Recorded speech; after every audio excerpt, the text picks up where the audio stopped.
आणि आता पाहूयात लोकसभेचा रणसंग्राम। पवार गटाचे सातारा लोकसभेचे उमेदवार शशिकांत शिंदेंवर गुन्हा दाखल। बाजार समितीच्या गाळ्यांच्या एफएसआय वाटपात घोटाळा केल्याचा आरोप। नवी मुंबईच्या एपीएमसी पोलीस ठाण्यामध्ये तक्रार।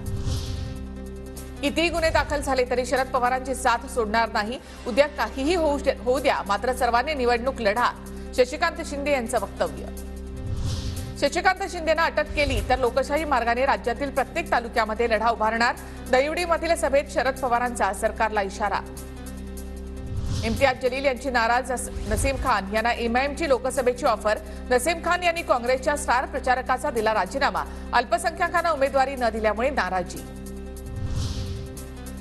काँग्रेसकडून अल्पसंख्याकांना उमेदवारी न दिल्यामुळे रोष।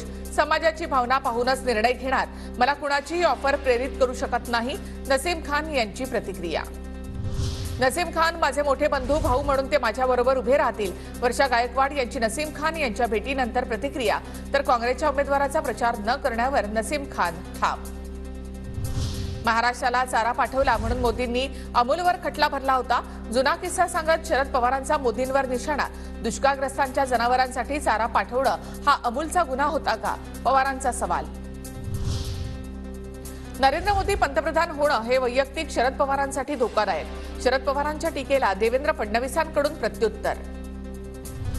तर मोदी देशाचे नाही तर गुजरातचे पंतप्रधान, शरद पवारांच्या वक्तव्याचा पुनरुच्चार करत राऊतांचाही मोदींवर निशाणा।